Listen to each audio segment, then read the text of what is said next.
Good evening, everyone. Welcome, everyone, to today's Rambam Shir, daily Rambam Shir.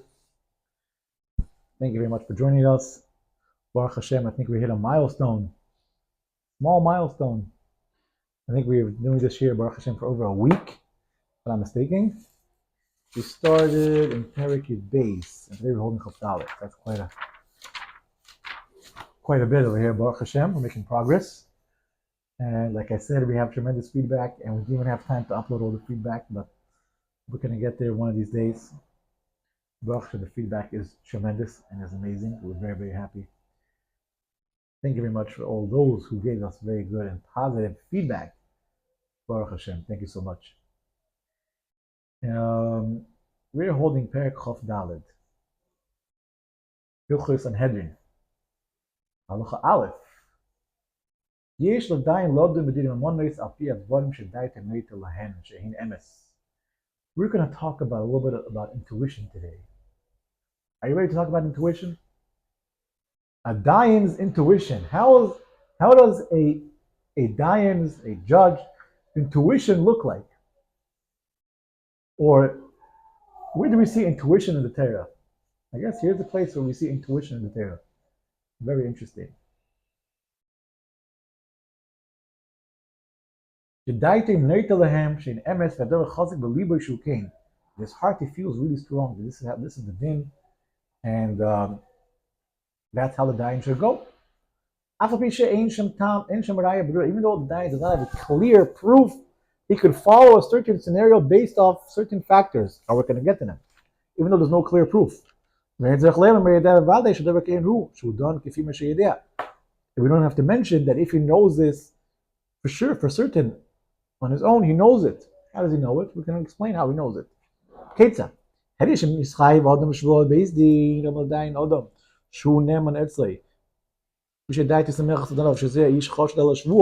What happens? You had a case, you had two parties, what's called two litigants. One person, let's say Ruvain, supposedly owes $100 to Shimon. So Ruvain is trying to prove his innocence. He's about to swear, I don't owe him any money. And someone comes and whispers in your ear and he says, listen, this buddy Ruvain, I just saw him yesterday by the vending machine, trying to steal from the vending machine. So how are you going to trust him for a shvuah? I'll take that. The judge relies on this person, or whatever. I don't know the exact case, but he told me he's not really believed. He's chashud. He's suspected. Maybe he said a few things which caused people to suspect him that he's not truthful in what he says. So the dayan has the authority to say, 1 second. So now we said you have to swear that you don't owe him money. Now we're going to let Shimon swear that you do owe him money, and there's nothing you can do about it because once he swears, you owe him the money, and he swears, and he has to give him the money. Since the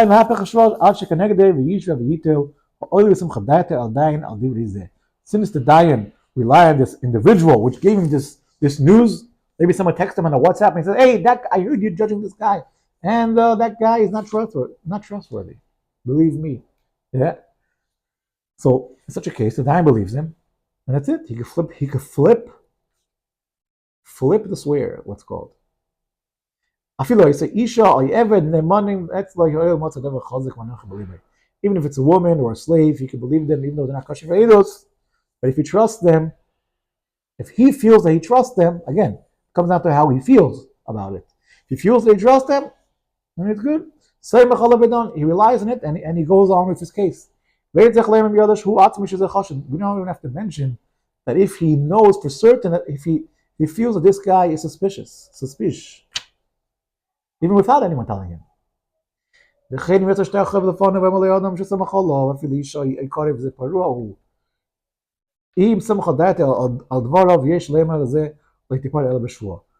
the local grocery store, the local guy from the grocery store comes and he says, hey, this guy owes you money, and he shows a document proving that he owes him money.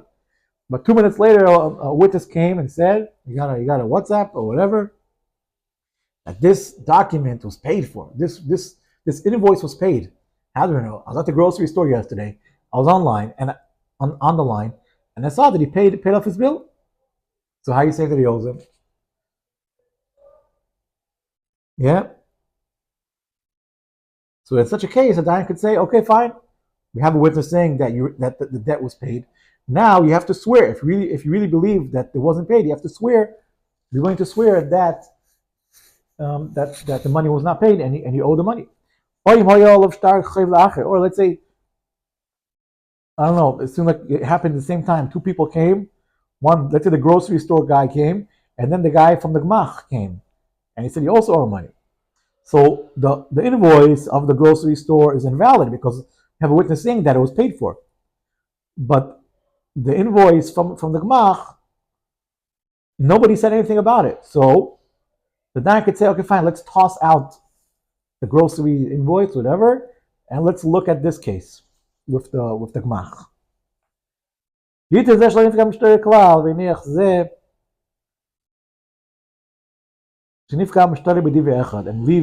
And leave that star alone. Or you can just, meaning, let's say he only has money to pay one of them. The person that is being, so to speak, he owes money. He only has money for one. So he says, okay, fine. This star doesn't look a bit shady. This invoice. So pay the other invoice, which looks more stable. Pay that invoice. According to what he sees. Oh, let's see. I think we have a picture for that. Do we have a picture for that? I think we have one picture for that. You see that right there? There's two guys showing up trying to take money out of this guy with the black hat in the middle. And then so he says Moses confrontation. And number two, it says witness intervenes. Moses already paid him. You see that's number two? A witness shows up and he says Moses already paid him. And that guy with the brown hat and the blue apron, that guy's the grocery store guy, and the guy on the left is the guy of the Gmach. So he's witnessing, the guy in the middle is witnessing that Moshe paid off that invoice.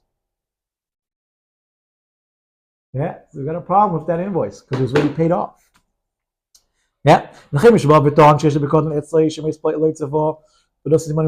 the same too, somebody came and said, hey, this guy who died not too long ago, I gave him a mashkin and I want him back. It's in his house, I need it. And he gave some money. Let's say it was a piece of art from, I don't know what, from like 1,000 years ago, and it's worth a lot of money. And he gave all the details about it, and he gave all the receipts and all the signatures, every single detail about it. And you don't have to be afraid. And we know for certain that this guy wasn't a common visitor in this guy's house, that he knows how the pictures in his house look. Of the person that died. If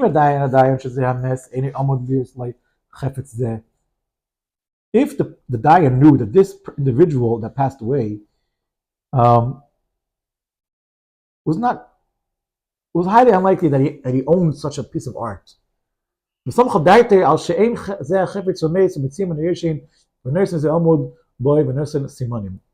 he knows that this person is not really common, that he has these things in his house, so he could go to the person's house and take the item by force, so to speak, from the Yershim, and he has to give some money, and he'll get that painting back.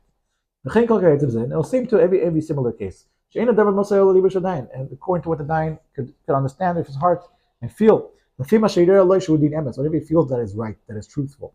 So why does the Torah say, hey, we need two witnesses?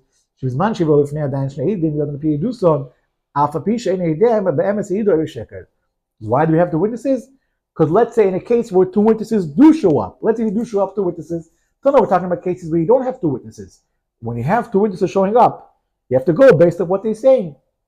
It could be intuition is not exactly there, but the witnesses are there, and you have to go according to, even though you're not sure if they're truthful or not, you have to go according to what they're saying.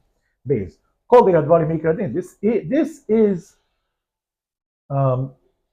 This is so to speak This is like the what's called the dry code of law. Avo, however, we're into fishy business right now. These days, that was funny. I'm saying these days because many years ago. These days, when so many what I call pop-up Beis Din, a pop-up Beis Din. Any random guy decides he's a Beis Din, and okay, it was not that to that extent, but the people actually know how to learn. I feel like good the nice, good people, the Maseim, the pious people. They're not. They're smart, but not smart enough. Not smart, not properly smart. Or Bali Bina, and they weren't the people these days. There's so many basins popping up of people which are not exactly experts, to say the least. So all the Basin came to the conclusion that we cannot follow all we said in the previous halacha. We cannot follow that a dayan can go based on his estimates and how he feels. You have to go only on concrete evidence, and that's it. All we said in halacha aleph is, so to speak, out the window.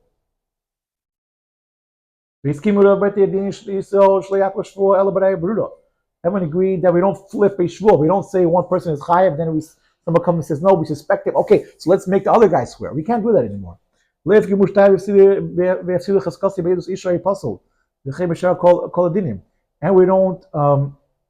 know what's yifsal, how do you say it in English? Yifsal means like we say make it not valid. Don't say invoice is not valid anymore because somebody came and witnesses, hey, I saw you paid him, and someone who's not even kosher for edus, isha or apostle, or someone who's not fitting to be aid.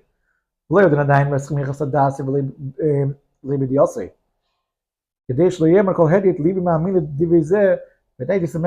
no, can't just come and say, oh, this is what I think, this is what I feel. We can't do that anymore. Because then there will be a whole, in Hebrew say kirkas, there'll be a whole circus. Every person will say, oh, I feel like this, I feel like that. I'll do like this based on how I feel. It's nonsense. If you want to take it from the Yisayim, you have to take it out with a real clear-cut evidence. You can't take this money from Yorshin based off estimates. It has to be real evidence. What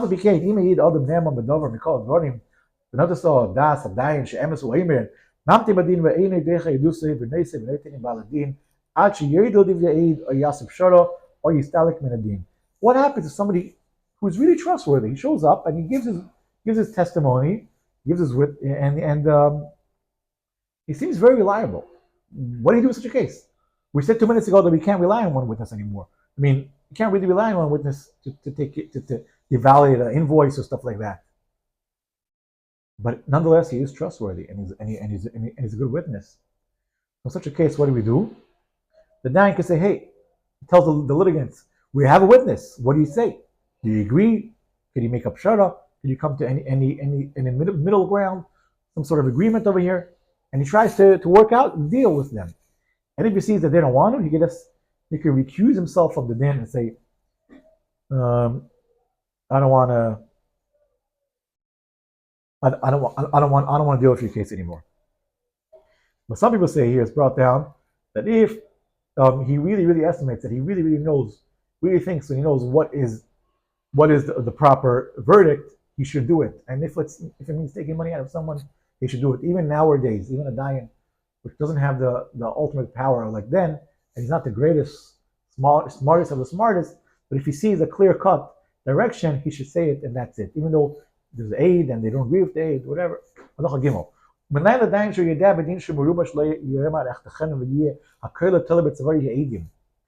if a dayan comes to a case and he sees that it's fishy? He doesn't really trust what's going on. He feels something is wrong. He feels something is wrong. If he feels something is wrong, you can't say, "Oh, don't worry, we have witnesses, everything is okay." And now let's give the verdict based off the witnesses. No. If you feel something is wrong, don't, even if you have witnesses, stay away from the case. Move away from anything that has to do with lies. Sorry, not move away from the case, but you have to do something else. Here he will say what you have to do. He should go make a deep dive and cross-examine the witnesses, like as if it's dinner nefashis, as if it's a capital case.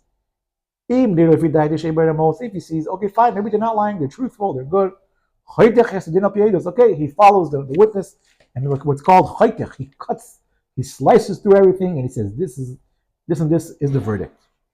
So if he feels, can sense that something is wrong over here, Oy shein daite semach siv yadim, af api shein yochol lefaison, or shedaite naite al shebal din ze, dame bal roma vehisi yadim, or he feels that the yadim are wrong, but he can't prove them wrong. He sees that they're wrong, but he doesn't know how to prove them wrong. Or he sees that the person who brought the witnesses to his defense or whatever is a ramai, and ramai is like a slimy, like Lavan, yeah, who's tricking Yaakov all the time. He sees that he's like a Lavan, but he doesn't know how to catch the exact. He can't prove him wrong. And he brought good witnesses, but he knows this guy is such a scammer. Even if you bring witnesses, you can't trust his witnesses. His witnesses maybe meant well, but they had no idea that he's scamming them, he's tricking them. A whole balagan. He understands between the word. He's reading between the lines, and he sees that there's something hidden and that they don't want to tell him. You can't cut. You can't cut the cake. You can't cut the cake if it's not completely round. If it's not exact, you can't cut the cake. If you don't see the whole picture and you feel something's wrong with the picture,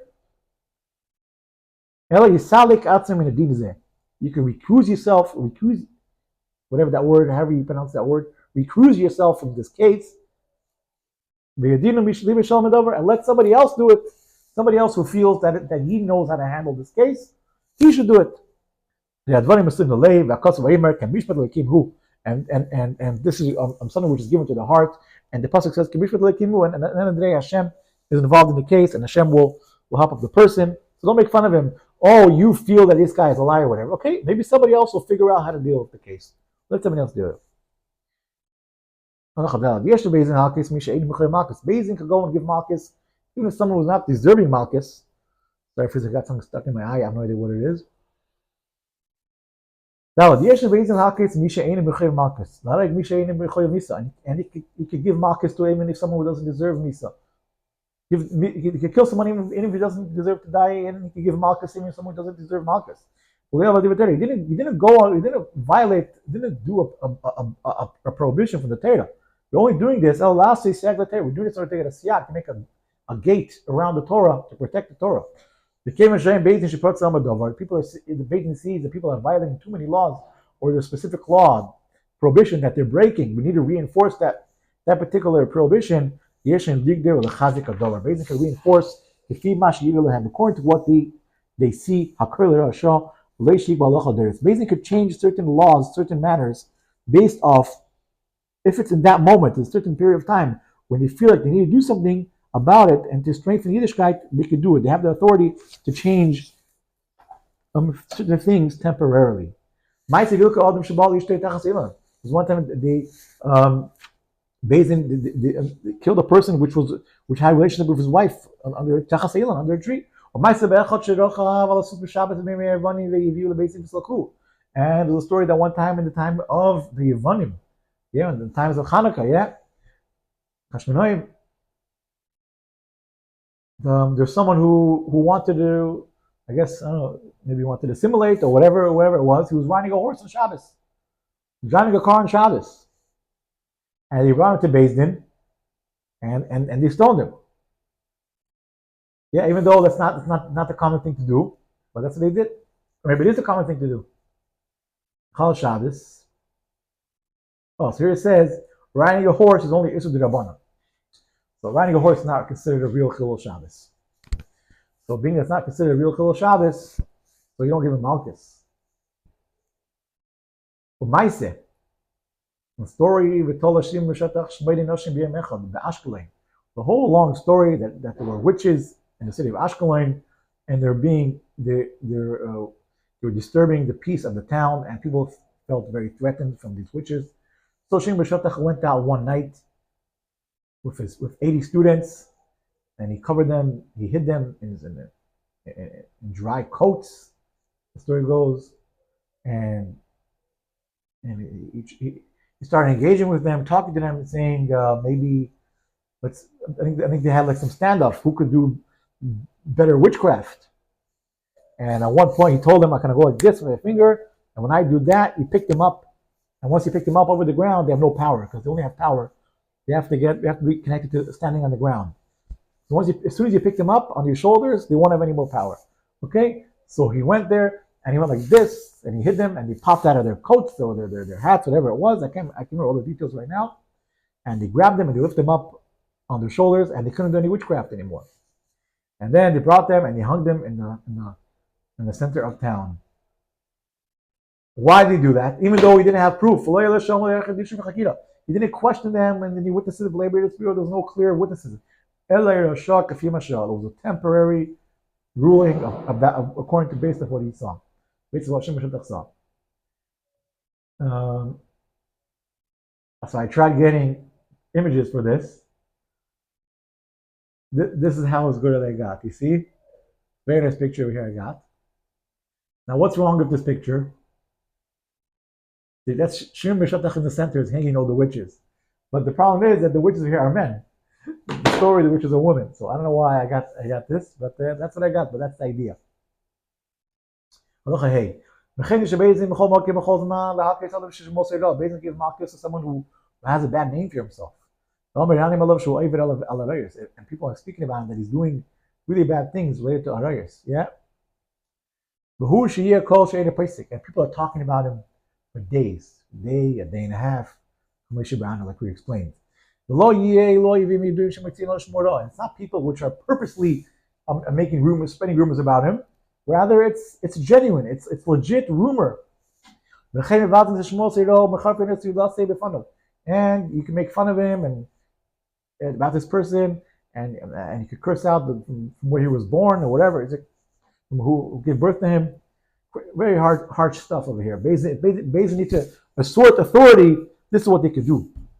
Basically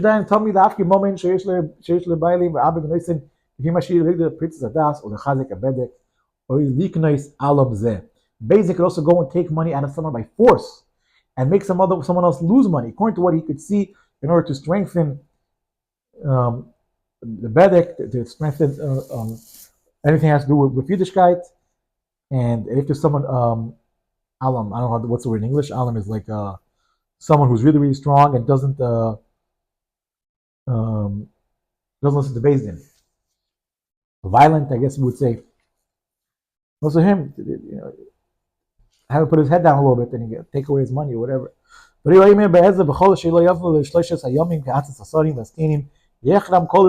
we see, it says in Ezra Sefer, Ezra when he came to Etzel, a lot of people which mixed marriage, and he wanted to fix up all these marriages, and he wanted to call on people and say, hey, if you marry to a guy, you better leave the guy, get yourself straightened out.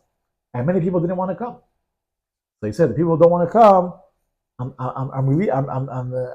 putting their property in chedem, I'm taking away their belongings.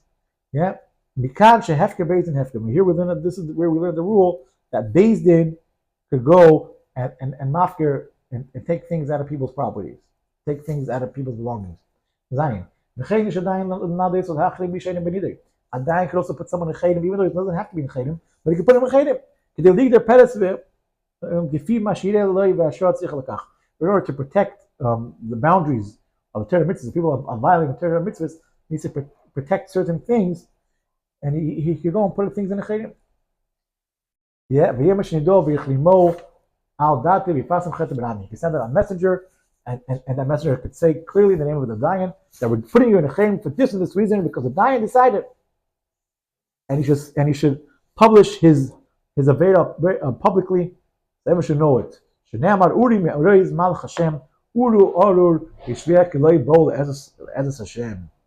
story in the times of Veda and Aviyah, which they needed people, they wanted to go and fight. Veda and Aviyah with Barak ben Abinayam, and they needed to go and fight against the Goyim. I think it was Sisera. And there's one town from the town of Miruz. They didn't want to join the Yidden to fight against the Goyim, and because they didn't join them, the Neviah and they went, and by the Shira, she spoke about, she bashed them publicly.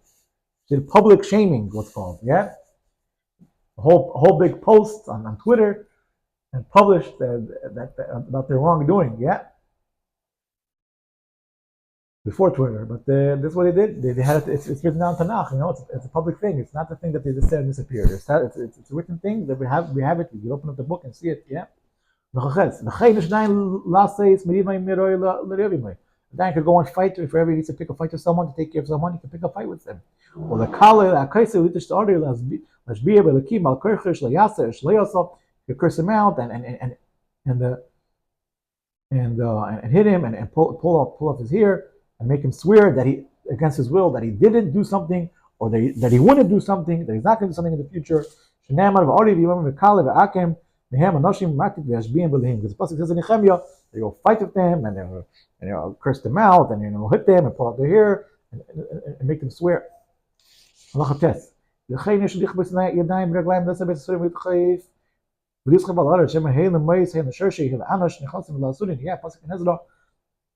saying that if somebody, I think it's continuation what we said before, that he could lock them up and he could push them on the floor and he could chase them and punish them and lock them away. This oldest is based on what the dayan can see according to what he understands. Yeah, but don't take these things lightly. All these things that are mentioned that he can do has to be l'shem shemayim. Don't have cover the beers easy. So easy to make fun of someone, curse him out, or throw him on the floor, whatever it is. Because I couldn't figure out which case he's talking about. Cover the beers saying cover the beers is a cover the beers could push away of Isser of the Rabbanon. Meaning if it comes to respecting people, let's see 1 second. Let's see if we have it over here.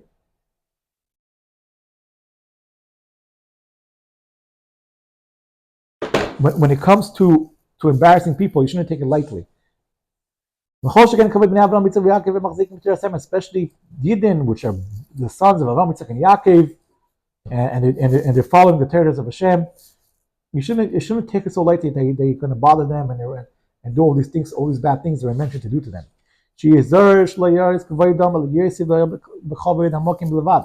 You should be careful not to ruin their respect, and you should only add in the respect of Hashem. Because someone's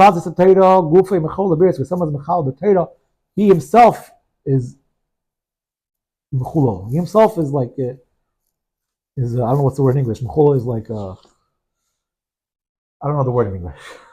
Maybe it's a late hour over here. I can't think of all these words that I want to think of. Someone respects the Torah.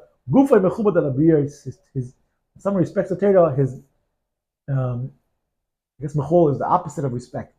Someone respects the Torah. His body is respected upon the people. What is the covenant of Torah? How do you respect Torah? Doing according to what the Torah says, according to the laws, according to the chukim and mishpatim. Thank you very much. By this we completed Halacha Perek Chof Dalet. Thank you very much.